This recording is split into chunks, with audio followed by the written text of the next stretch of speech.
Ciao chitarristi e benvenuti nel quarto video nel nuovo studio.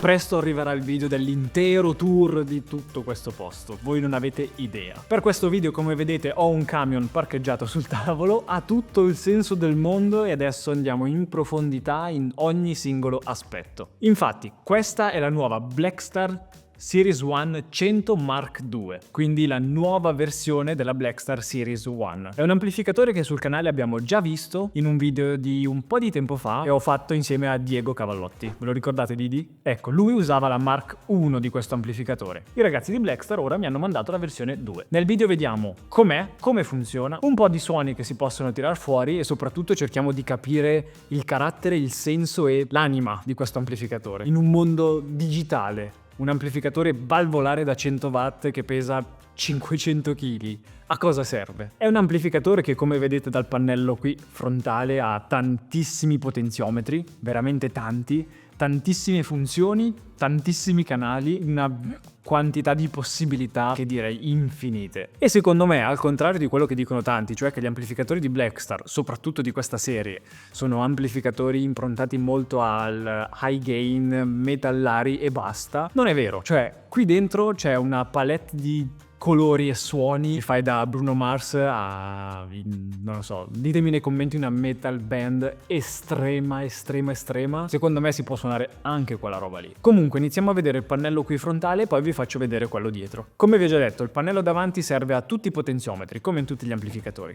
Iniziamo da là in fondo con un input, quindi lì è dove ci collegherò poi la chitarra. Nella prima metà, quindi da questo lato, ci sono solo i 4 canali dell'amplificatore. Quindi iniziamo dal primo, che è quello con la lucetta verde già accesa, è il canale più tranquillo, infatti è il canale clean. Si divide in 2 potenziometri che sono gain e volume. Tra i 2 potenziometri in mezzo c'è anche un bottone che passa da bright a warm. Questo cambia il voicing del canale. Bright sarà un suono molto più aperto, warm sarà un suono pulito molto più caldo. Ma non vi preoccupate, tutte queste cose ve le faccio anche sentire. Anzi, prendo la chitarra e ve le faccio sentire subito.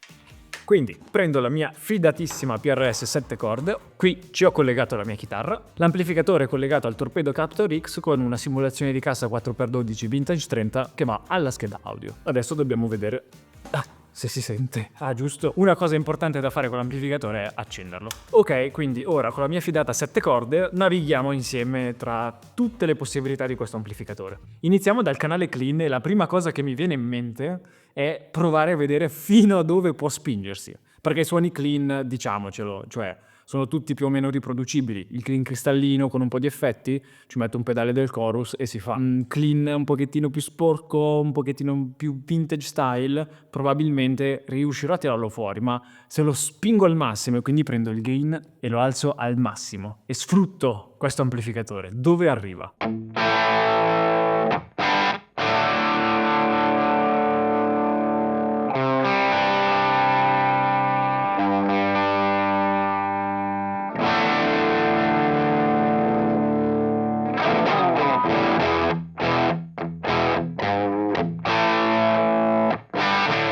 Per questo suono però va bene la PRS, ma con questa secondo me siamo un pochettino più a casa.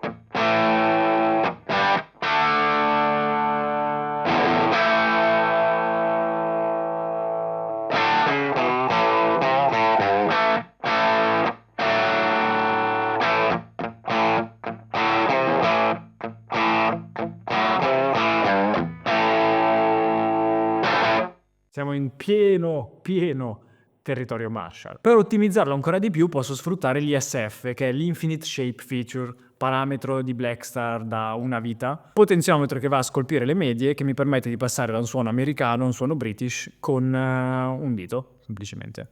Se io lo metto dal lato del British, dovrebbe suonare ancora di più come una Marshall.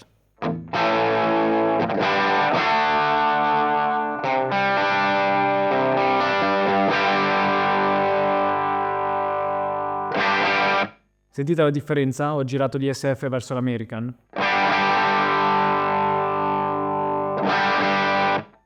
Tantissima. Però comunque stavamo provando i puliti, se non mi dimentico. I puliti a me piacciono abbastanza cristallini, quindi cerco un ISF più verso il l'American come sound, le alte, le medie, leggermente di meno, una roba del genere.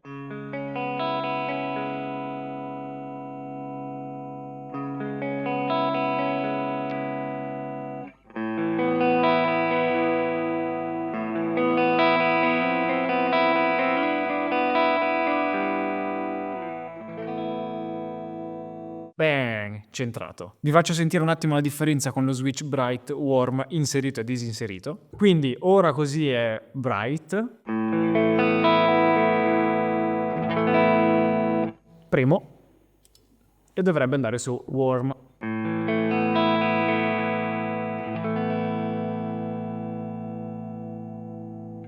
Se voglio sporcarlo un po' di più ma ottenere comunque un clean, io mi sposterei su un sound più british, più gain, meno volume.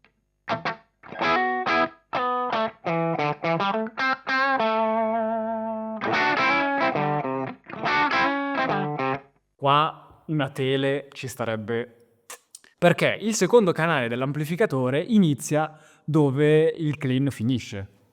Quindi, tac. Così vado su Crunch e su Crunch ho altri due parametri sempre, gain e volume. Impostando tutto più o meno a metà suona così. Ok, qua si entra nel territorio di un suono come il clean finale, col gain tirato, ma con molto più controllo. Cioè, qui posso scegliere esattamente la quantità di distorsione senza sforare però nell'high gain. Quindi questo canale lo vedo un po' come una via di mezzo tra il clean tirato e l'overdrive definitivo mega iper ultra. In questo modo posso prendermi tutte le sfumature che ci sono in mezzo e secondo me è una roba stupenda.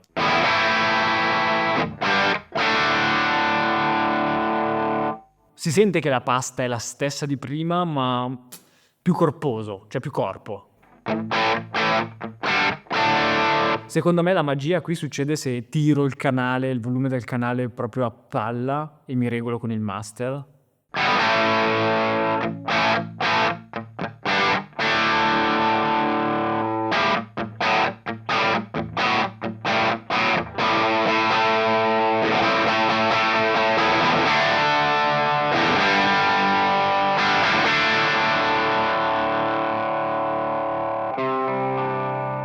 Se abbasso il volume,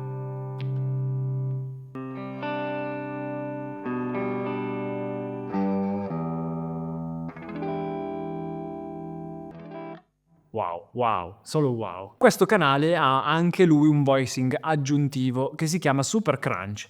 Questo ci porta già in un territorio un pochettino più high gain. Infatti se lo premo vi faccio sentire con una regolazione comunque sempre umana. Quindi partiamo da qua.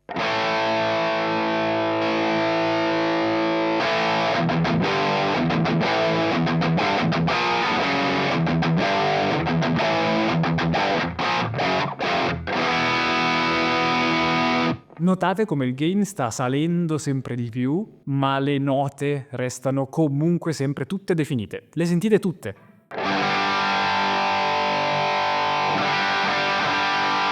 Questo è sintomo di amplificatore di qualità altissima con una buonissima chitarra collegata. Anche qua, se abbasso il volume,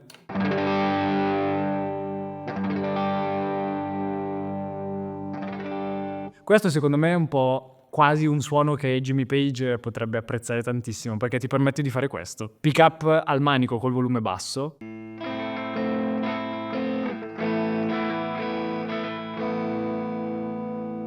E pick up al ponte.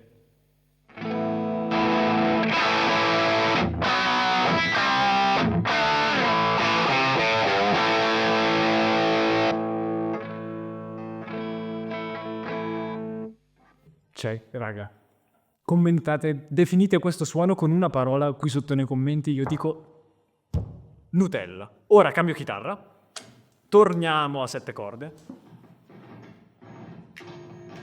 Torniamo a 7 corde perché da qua in poi inizia a essere estrema la cosa, Quindi prepariamoci psicologicamente.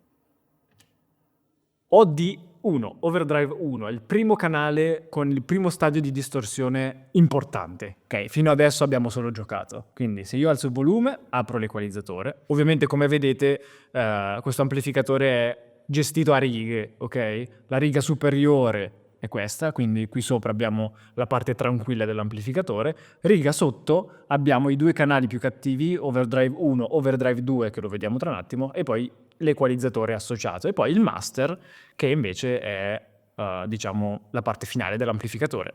Quindi è come se il segnale entra da qua, si divide in due, scegliamo quale riga percorrere, adesso stiamo percorrendo quella sotto, andiamo all'equalizzatore, ci sono tutti i controlli, poi entriamo nel master e poi nel finale di potenza e poi sentite il suono. Ok, allora, faccio una cosa sola.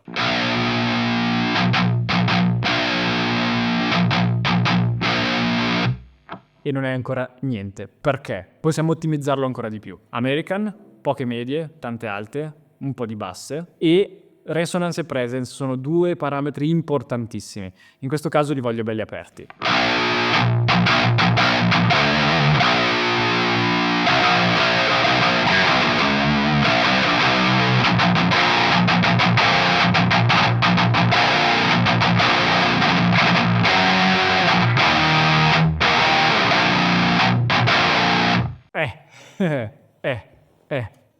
Vediamo col gain a palla cosa succede.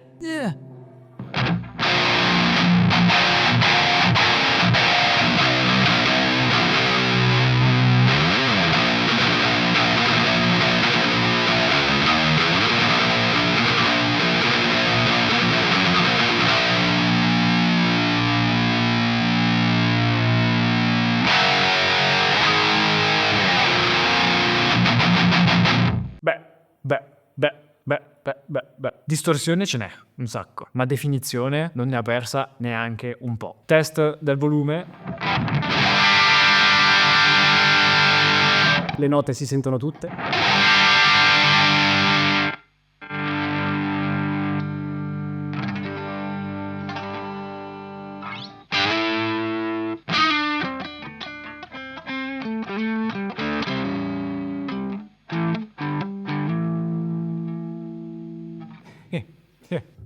Ogni canale qui fa tutto, non lo so, vabbè. Comunque, qui non abbiamo un voicing dedicato perché l'estensione del canale Overdrive 1 si chiama semplicemente Overdrive 2 Mega Power Ultra Iper Mega Distorsione Iper Gigante, perché parliamone.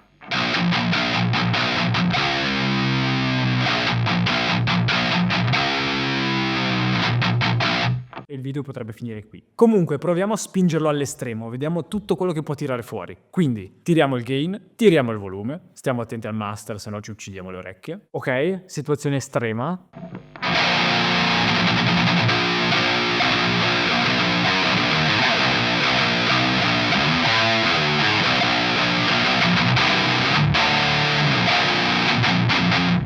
Diciamo che non è come lo userei, perché è un po' troppo, così è un po' troppo, quindi starei in un volume di preamplificatore un attimino più onesto, anche con il gain. Però la cosa che mi piace è che riesco ad ottenere dei suoni tight, per come si chiamano così, tight, senza avere nient'altro. Io di solito questi suoni li raggiungo sempre con un amplificatore crunch e un boost overdrive messo prima dell'amplificatore, un tube screamer ad esempio. Qui no, l'amplificatore fa tutto quello che deve fare e è più che sufficiente. Cioè, qua Tente li tira dietro i pedali overdrive questo amplificatore se ce li attacchi. Quindi come lo userei io questo amplificatore? Allora, come ho detto prima, gain non troppo, probabilmente userei il canale overdrive 2 perché è quello un pochettino più moderno, quindi più coerente con quello che suono. E poi cercherei un'equalizzazione che abbia un senso, vuol dire che deve sedersi bene in una situazione. Il senso in questo caso sarebbe una situazione di mix di band, ok? La mia band. Quindi un suono con poche medie e troppe alte non avrebbe troppo senso, mentre un suono con tante medie, le alte contenute, una sezione di master abbastanza pronunciata per dare chiarezza, senza esagerare comunque con le frequenze alte, e un ISF totalmente American Sound, beh, qui allora inizia a ragionare la cosa. Esattamente. Ora, continuo a suonare, vi modifico questi due parametri per farvi sentire come agiscono sul suono. Questo è il suono perfetto per farvelo sentire, perché è esattamente il tipo di suono che richiede tutta quella chiarezza e quelle esagerazioni che questi parametri possono offrire.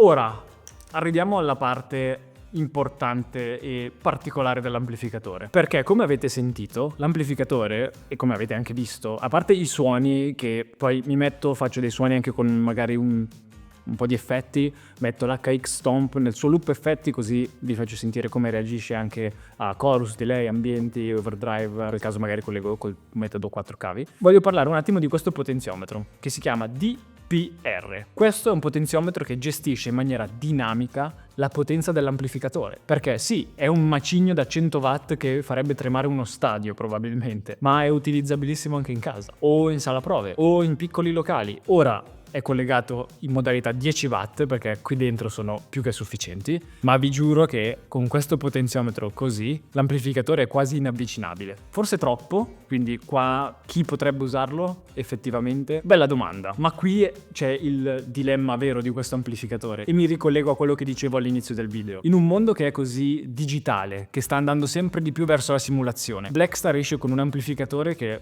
probabilmente sarebbe di moda 40 anni fa, però sapete cosa c'è? Che a quelli di Blackstar delle mode non gliene frega niente. Hanno anche loro il loro plugin, le loro simulazioni, hanno i loro pedali compatti, ad esempio l'Amped 1 che vedete qui, l'Amped 2, hanno un sacco di tecnologie, anche la serie Mark III degli ampli HT, tra i miei preferiti, hanno la tecnologia Cabring. Questo amplificatore? No, e questa è una scelta. Qui hanno scelto di fare un amplificatore come si faceva alla vecchia, ma moderno non vuol dire metal, ok? Moderno vuol dire malleabile. Ed è un bel atto di coraggio, veramente, bisogna riconoscerglielo. Ma la cosa che mi piace di più è che nonostante ci sia questo amplificatore non manca il resto. Loro prima hanno pensato a soddisfare più o meno le esigenze del chitarrista attuale. Schede audio, startire, pedali compatti tutto in uno con multi-effetto, plugin, amplificatori ibridi, amplificatori completamente digitali, amplificatori completamente analogici ma comunque piccoli, compatti, 10 watt, 50 watt. Qui hanno detto, ma raga, ma sapete cosa?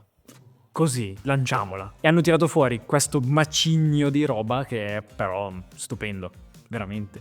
Ora però lo spengo, stacco anche il captor, lo giro e vi faccio vedere il pannello dietro. Ora, qui dietro che cosa c'è? C'è tutto quello che serve a un amplificatore di questo tipo. Quindi, presa della corrente, fondamentale. Foot switch, perché questo amplificatore arriva anche con una pedaliera dedicata al suo funzionamento, con un sacco di bottoni, ve la faccio vedere. Ha il suo cavo, quindi per collegarla a questo connettore, e questa è la pedaliera. Questa vi permette di switchare tra i vari canali dell'amplificatore, quindi voi potete avere 4 preset diversi: clean, crunch, overdrive 1, overdrive 2, e gestirveli. Immagino un utilizzo un po' realistico: canale clean, canale crunch con una distorsione un pochettino più carica, overdrive 1 il suono ritmico principale magari bello cattivo, o D2 magari il suono per gli assoli, o il contrario, poi lì dipende da quale pasta sonora preferite. Tutto comunque è controllabile non solo da qui ma anche via MIDI. Questo rende la testata controllabile anche da pedaliere complesse, quindi se avete una pedaliera con tanti pedalini, il vostro looper che vi fa da foot switch, che fa le combinazioni dei pedali, gestisce il MIDI, quindi può cambiare i canali anche dell'amplificatore, voi potete trattare questo amplificatore come se fosse un blocco in catena di una pedaliera. Nel manuale c'è tutta la procedura per configurarlo e fine. Qui abbiamo la sezione dedicata alle casse, quindi speaker out dove collegare le casse e il selettore per l'impedenza, 4 ohm, 8 ohm oppure 16 ohm, quindi anche qua va bene tutto. L'importante è che selezionate con cautela e in maniera corretta l'impedenza. In questo caso io avevo 8 ohm perché il Captor X è la versione 8 ohm. E poi abbiamo comunque l'emulated output qui, quindi sia jack che Canon per andare in diretta nell'impianto. È una tecnologia leggermente più indietro rispetto al Cabrig, sicuramente fissa, funzionale, ma non efficace secondo me come il Cabrig. Mi dispiace un po' che il Cabrig non ci sia dentro questo amplificatore, altrimenti sarebbe veramente definitivo, però ci sta, l'hanno voluto fare un po' alla vecchia. Ad esempio questa cosa dell'emulated output c'era già anche nella mia HT50 che era la Mark 1, quella là dietro che adesso non la vedete probabilmente perché c'è il camion davanti, e poi effect loop, send return e il level dell'FX loop, quindi tutto quello che serve. Ma ora, perché l'amplificatore? Ancora, riprendiamo un attimo il discorso. È un amplificatore mega potente, mega versatile, esageratamente bello, e io dico, perché no? Blackstar sfida tutti, va controcorrente con questo amplificatore, perché tutti i produttori moderni si stanno allontanando da questa strada, si stanno spostando tutti verso queste cose qua. E non è che Blackstar non lo stia facendo, perché lo sta facendo anche Blackstar, però loro vogliono dare a tutti quello che vogliono. Aspetta, la dico meglio. vogliono avere qualcosa da dare a tutti, ok? Io il digitale non lo voglio un amplificatore 100 watt, mega cattivo, mega iper, con i muscoli così che faccio... Eccolo. Voglio la pedalierina digitale compatta, facile da usare col software su PC con la scheda audio? C'è anche quello. Adesso mi dite la vostra qui sotto nei commenti, se l'amplificatore vi piace, se non vi piace, se per voi ha un sacco di senso, se per voi non ha zero senso, qualsiasi sia la vostra posizione rispetto a questo amplificatore, ditemela, buttate fuori, facciamo discussione. Se l'amplificatore vi è piaciuto o non vi è piaciuto, mettete un bel like al video, iscrivetevi al canale e aspettatevi un sacco di altra roba, tantissima, soprattutto il video dedicato allo studio. E intanto ricordatevi che se avete bisogno di qualsiasi informazione su questo amplificatore o altre cose, mi trovate qui nei commenti e su Instagram, quindi vado a mangiare la Nutella adesso.